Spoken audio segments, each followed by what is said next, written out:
When you say hardcore, what do you mean when you talk about debasing images? Just describe the sorts of things that an 11-year-old might access with a couple of clicks of a mouse through Google. Okay. Okay, well, first of all, what's very popular is choking with a penis, where the penis is put so far down the woman's throat that it activates the gag reflex. In some of the cases, she actually vomits. You also see one woman with 3 men being orally, anally, vaginally penetrated as she's being sometimes slapped, spit on, as her hair is being pulled and being called names like, you know, whore, bitch, slut, cum dumpster, and other things that I can't say on the television. Those are the kind of images. I have never heard a woman be called a cum dumpster in a pornographic film. The only people I have ever heard use that term are people like you, Gail. I haven't ever. I mean, I don't know. I haven't ever seen that. Then again, I'll tell you one thing I don't like is seeing men. Okay? Another thing that I've heard is Gail calling these things violence. I was hearing this from Jordan Owen's video. That's violence, you know. There's no blunt force trauma. There's no, you know, bruises or broken bones or anything. I mean, according to Gail, if you ask me, just touching the woman is violence. She said things I've heard earlier, like slapping vagina with a man's penis. That's or spanking the girl? Pfft. Call that violence? My ass, that's violence. There's no injury. I mean, yeah, most guys aren't going to beat up a woman during sex, but even if that happens, which I haven't seen, the chances are pretty good that it's consensual, okay? And because you don't understand the psychology of those people does not give you the right to take their rights away. Furthermore, Gail has this odd fascination with guys deep-throating girls and activating the gag reflex and causing them to vomit. Now, emetophilia is what I believe it's called, is the sexual fetish for vomit, and most people, including myself, think that's just nauseating. But these things that most people find nauseating, Gail keeps ranting on.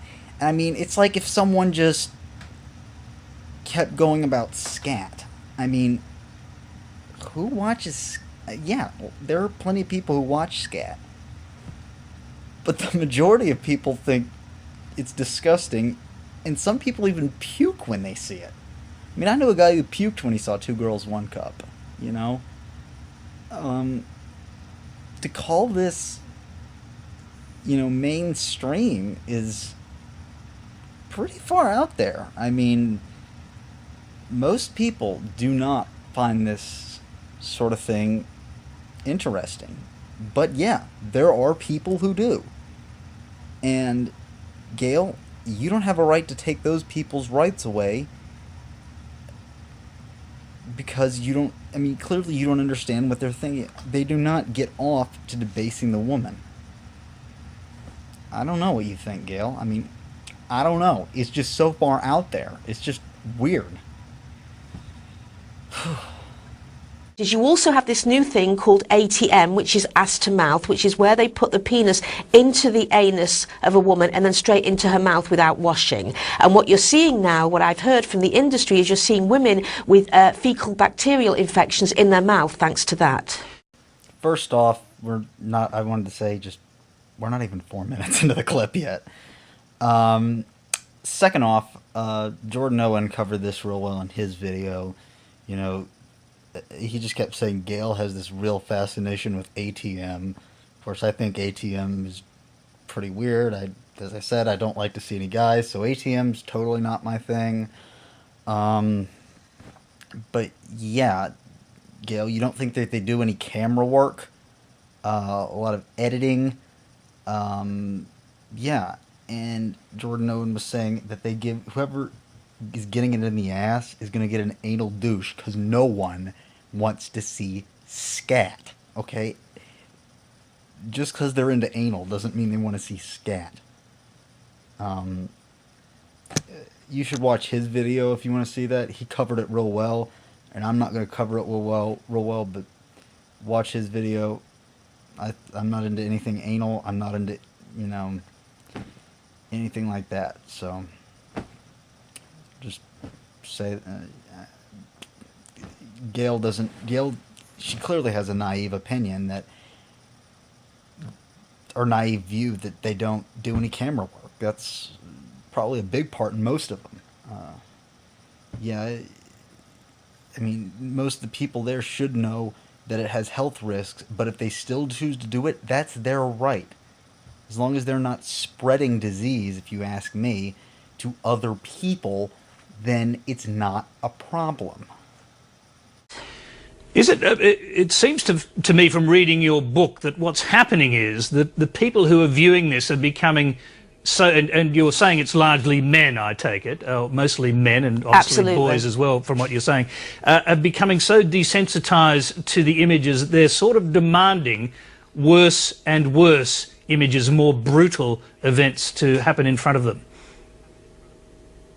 Well, this is what the pornography industry is saying. In fact, Adult Video News, which is the trade journal of the industry, had a story a few years ago about the directors and how they don't know what to do next to keep these men interested. Because really, in pornography, you've done virtually everything you can to the woman's body, short of killing her, so they're fast running out of ideas.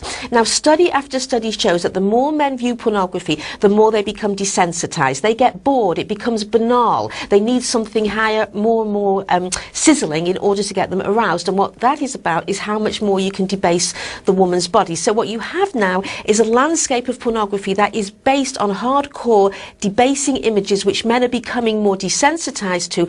And the question is, where's the pornography industry going to go now? And I think they're in trouble because they can't think of anything else to do. No, Gail, I think the porn industry's somewhat in trouble because there's so much free shit, okay? Listen, you can just go on Google and find a bunch of free stuff. You can rip a torrent. You can also go to a porn tube. Not that hard to find it, okay? So, the fetishes and the concepts that you're going to harder and harder and harder, no, that's crap. I've never heard that. I've heard that argument, but it's not true.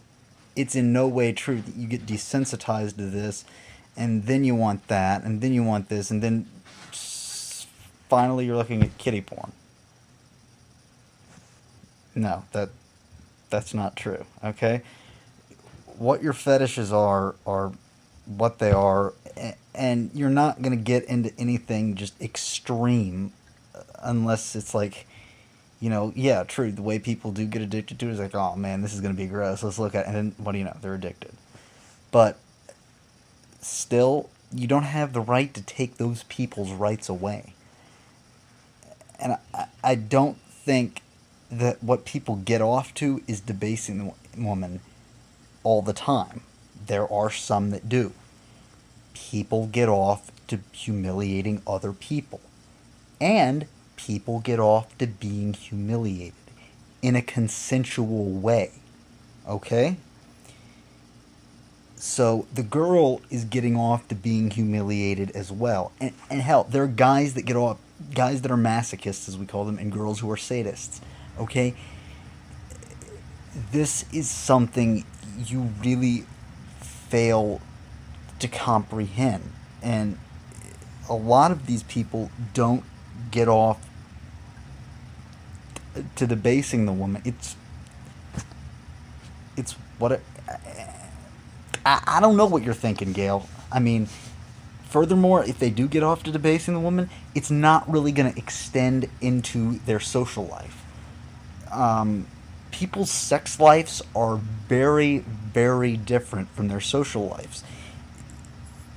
I mean, just because you get off to, say, humiliating other people doesn't mean that you're just going to go off and humiliate a bunch of people in public that aren't consenting. It's in a consensual manner. So, this is clearly something that you are just horrible at comprehending. I mean, it's not that hard to understand that people's sexual lives are very different from their social lives. Well, they have already accessed sort of deep psychological racist tendencies from what you're saying. There's an awful lot of black men with white women, and you have a very interesting take on that. Tell us about that. Well, remember, in the United States of America, there's a long and ugly history of racism against African Americans. And when I was looking at these images, and what's interesting is the Adult Video News says 1 in 4 movies released to the market is what they call interracial, which is a black man and a white woman. And I got thinking, why in the United States of America do white men, which is who are the audience, want to see this? And then it got me thinking about the debasement. And if indeed pornography is about the debasement of women, what better way to debase a white woman in the eyes of white men than to have her penetrated over and over again by that body which is the carrier of all that is demonized sexually, i.e. the black male. So it's one more way to dehumanize and demean her. This is just jaw-dropping in its level of stupidity. I mean, this sounds like a conspiracy theory that someone who's schizophrenic would make. I mean, you sound like a fucking kook. I mean, what the hell? Okay, first off, my first point is, yeah, race is a cultural thing, and I'm someone who rarely likes to play the race card. I oftentimes find it quite immature, but I don't call people racists. I mean, but if this isn't racism, I guess I don't know what is. I mean, Gail's statement, of course, is what I'm talking about. I don't see how it's debasing a woman for a black man to be with her. One of my favorite scientific facts I always state when I hear something about race is that race doesn't exist biologically. What we consider race is so genetically close, it overlaps. So, it's just something, though, that people like, though, is interracial. She always calls it a black man with a white woman. She fails, though, to realize that there is frequently, it's very easy to find a white man with a black woman. But she has nothing to say about that. So how is that not debasing? And I mean, hell, women watch these movies probably. Black men watch these movies. You know, I know a black guy who says he prefers to date white women. That's his business. And if he likes to, there's nothing wrong with that. Okay? That's what he likes. Second off, even if it is about debasing the woman, it has nothing to do with their social life. Just because it goes in that person's sexual life does not mean that it will extend into their social life. This is the most whacked out conspiracy theory I have ever heard. I mean, damn! What the fuck? I mean, this is on the level of Kent Hovind's conspiracy theories. Like, I am dead serious. When Jordan Owen said, Gail is the Kent Hovind of feminism, that's where this comes from. Okay? She makes all these weird things up like Kent Hovind might make up. I mean, it's that fucking crazy.